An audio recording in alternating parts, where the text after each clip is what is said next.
I'm still things in the latter part of the night. But Ange-Pierre Leca, The Cult of the Immortal. And I'd went outside to read this, and I get to the part about cat mummies, and all of a sudden the cat's over. They didn't come over and meow at me and whatnot during the other times that I was reading this outside, but the thing about the cats. But no, I am not going to mummify the cats if they ever come around. Now, people think there was one way of mummification in ancient Egypt,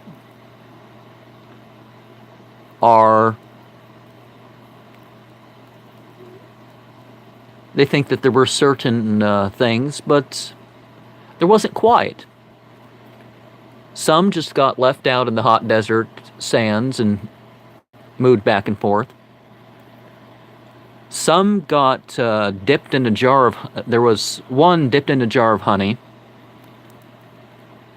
There was... recently, there was a claim made that instead of this obviously African-looking head, that the ancient Egyptians are more like the ones to the north.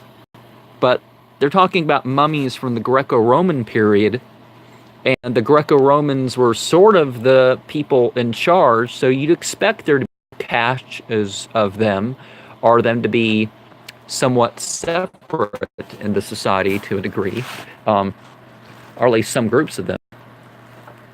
And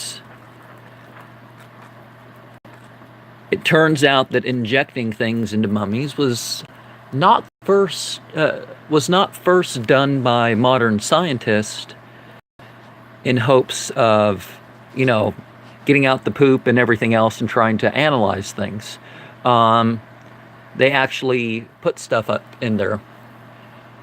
There's some mummies were baptized as Christians. Far more mummies were ground up and used in magic and medicine. And as far as the medicine, people noticed that people were getting sick from it and nobody was getting cured, but yet people had this belief in it. But the belief behind the mummies was probably that the bodies carried on. The early Coptic Christians tended to, or at least there's evidence that at least some of them tended to continue with mummification. And St. Augustine was telling them, no, don't do this, because the survival of the body has nothing to do with the survival of the spirit. And the ancient Egyptians are far from the only people with the special privilege of, their bodies being passed on. And I presume, just like other methods of burial, you'd might occasionally have somebody wake up in a pile of natron, which is mostly baking soda. And natron, when they figure this part out, it's better than salt, it's better than a lot of things. So they would,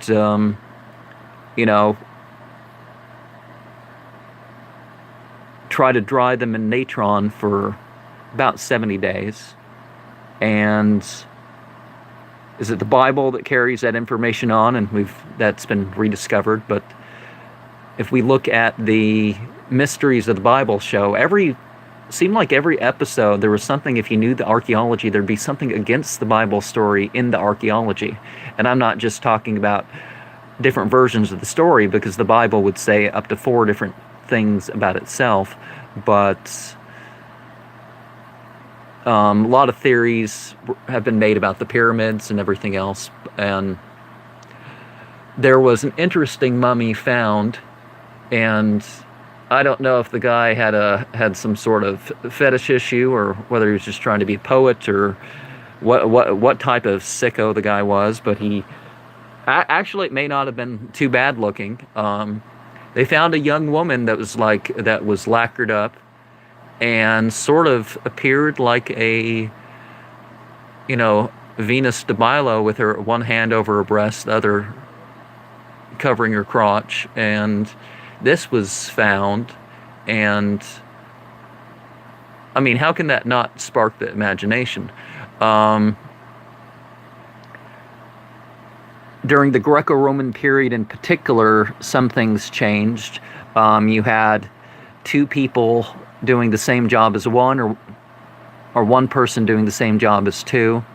It became known that there would occasionally be a necrophiliac, and to stop that, or to prevent that, there would be female embalmers for females.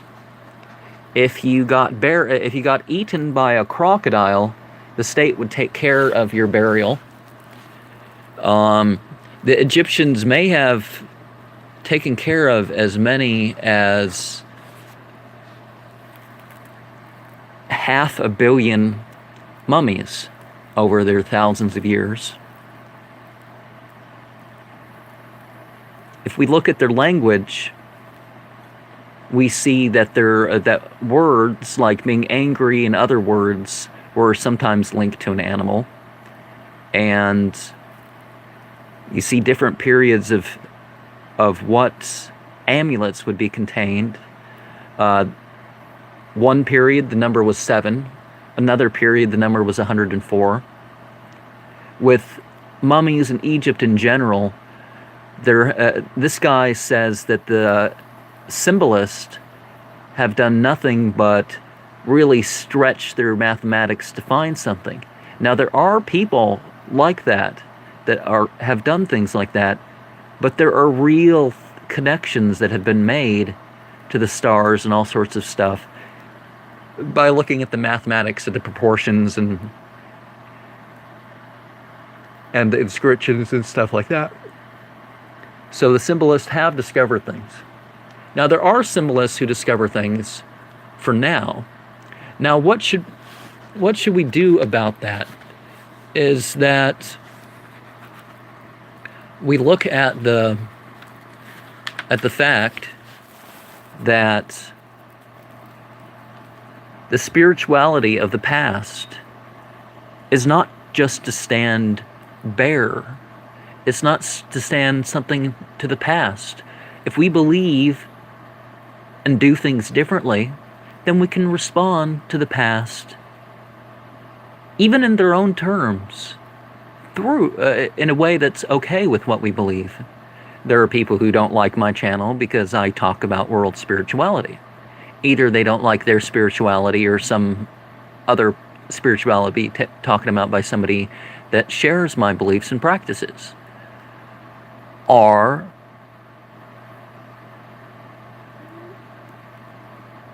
they don't like that, or somebody with my beliefs and practices doesn't like that I'm talking about these things.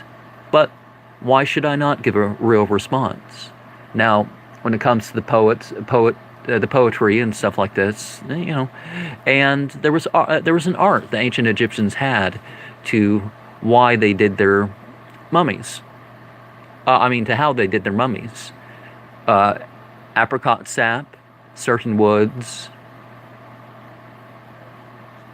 certain procedures of removing the brain, sticking things in to clean up the inner and outer parts of the body. But I am not advocating, sometimes for autopsy purpose may be necessary, but in general, I'm not saying that humans should be mummified, or even animals. I dried out a couple animals. One I had to bury it anyways, and another turtle I've done that with, but it wasn't because I thought there was any spiritual power behind it, or I just wanted to mummify a bit. Yeah, I didn't want the body to just decay, and if I ever dug up the spot, I wouldn't know where the pet was, but um, or somehow I'd forget because I got old and senile and did gardening or whatever and found it. That, you know, wouldn't, but so the things advance in finding, and figuring out the mummies and picking apart their layers one by one and trying to figure out where they are, even without what's going on under the wrapping, without breaking up the wrapping, is the thing they try to do nowadays. They find out much about the life of the past by looking at these dead bodies, and the point is made that contrary to what they may have wanted, the richer and more powerful and elaborate and time-consuming the burial and everything else was, the more likely the bodies were to be done away with, yes, destroyed, and on the other hand, robbed, plundered, violated. The names of one, even in the Pharaoh's period, people were robbing graves. They scratched out the names of one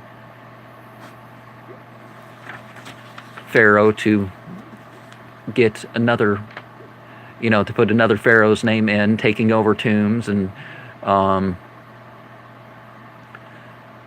there were animal mummies in Egypt. The most powerful was the Apis. Oops, I think, was the name, because those horns is the oops.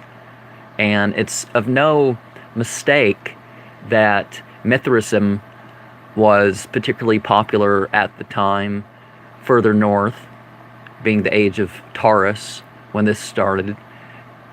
The bull became the form, the sacred form. And, because it would rise with the sun in the spring equinox. And it's of no mistake, really, that if you look at the Jesus, Jesus, O thou, as I've said in video 888,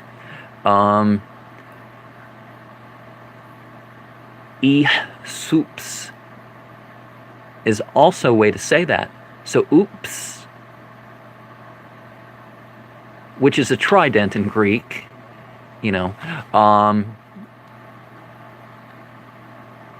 cats were a favored mummy thing, but it was considered forbidden to kill cats on purpose. It was considered a great sin.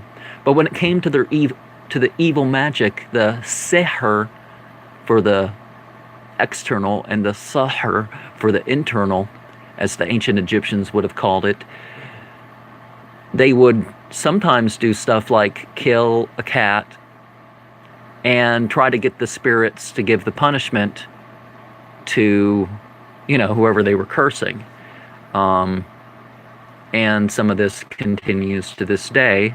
Some of the traditions of magic go straight back to Egypt.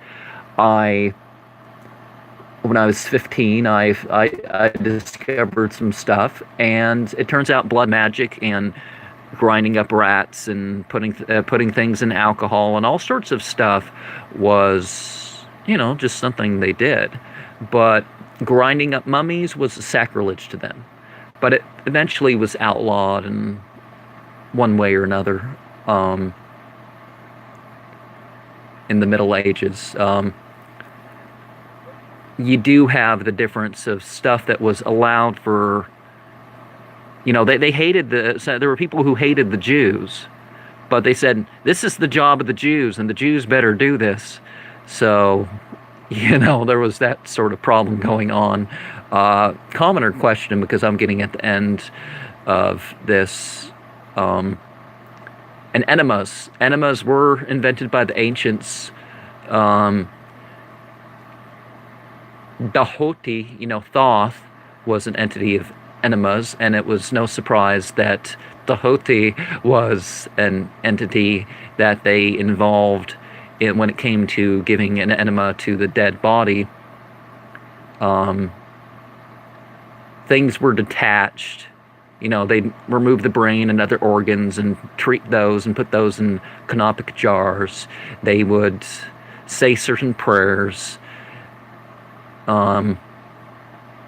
Things may have differed when we're talking about mongooses and ibises and baboons and falcons and crocodiles, snakes, and other things. And crocodiles, snakes, and other things, the mummification, there was differences. And